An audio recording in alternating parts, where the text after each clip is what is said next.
Hello, welcome to Quantum Academy's creative writing class. My name is Rosa. Today we're going to look at the importance of setting.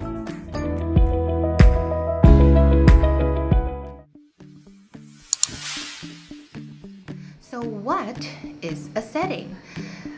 If you think back to all the stories you've read or the fairy tales that you've read since childhood, usually a typical story would start something like, long ago in a faraway land. So long ago means that's referring to time. So long ago means time, and faraway land means place. So setting actually deals with two things, your time and your place of the story, where your story is taking place. So that is setting. And why is setting so important? It's because setting actually helps your readers understand what you're trying to, what kind of story you're trying to tell, and what you're trying to say in the story. So let's say if your story is about a gladiator fighting a lion or a tiger, so you wouldn't have the setting in a UFO or on Mars, on a different planet. You would probably set it in an amphitheater in Greek, so ancient times, unless you're doing some type of time travel, maybe, okay? Also, another important part of setting is that it will accentuate your reader's experience. So when you have the setting, so let's say you're talking, your story is about a person winning the lottery. So this is a very, very happy, very exciting event. So you wouldn't base this on a rainy day. Probably you would base it on a sunny day to accentuate, to emphasize on this event, this happy event, right? Okay, so in our last unit, we practice with the imagery for sight. Emma, our little sad Emma here in the picture. So what we can do is we can actually create a setting for Emma. We'll choose a setting for Emma. So because Emma's sad, which scene would you pick? The sunny blue sky scene or the rainy gloomy scene? So probably the rainy gloomy scene will help you tell the story more effectively. Okay, so we can do our sentence like this. It is a cold and rainy day.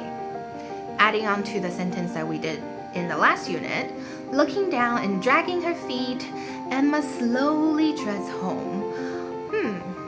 It is a cold and rainy day. Well, that fits the picture, but it doesn't really do much. It's not really showing your audience. You're just telling the audience, which is not something you want to do if you want to be a good writer, a good storyteller. So what we can do is we can use imagery again here, and this time we're gonna use sound, okay? So what can you hear on a rainy day? You will probably hear water splashing if cars start driving by, or you can hear raindrops from the sky, or if it's cold, you'll probably hear the wind. You can hear the wind whistling, okay? So those are the two sounds that we can actually incorporate in our setting. So our new sentence would be, as the wind whistles by, the rain is dripping from the sky. So instead of saying, well, okay, our two new sentences are, when we add them together, as the wind whistles by, the rain is dripping from the sky. Looking down and dragging her feet, Emma slowly treads home. So let's compare the before and after. Let's see the before sentence, combining the sentence of Emma from last unit and our sentence of the setting today. It is a cold and rainy day. Emma is sad. That's kind of boring because it doesn't really give us a connection, a stronger connection with our audience, without the vivid description. So let's look at our new sentences, our after, using imagery into our sentences. So now we can start with, as the wind whistles by, the rain is dripping from the sky. Looking down and dragging her feet, Emma slowly treads home. So now you see a big difference. You see a more vivid picture of the story, and also the benefit is you actually have more word count, right? Okay, now it's your turn to try.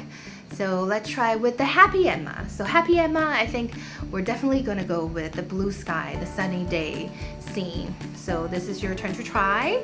And if you're interested in learning about more techniques in writing, you can definitely subscribe our YouTube channel, or you can become a fan on our Facebook.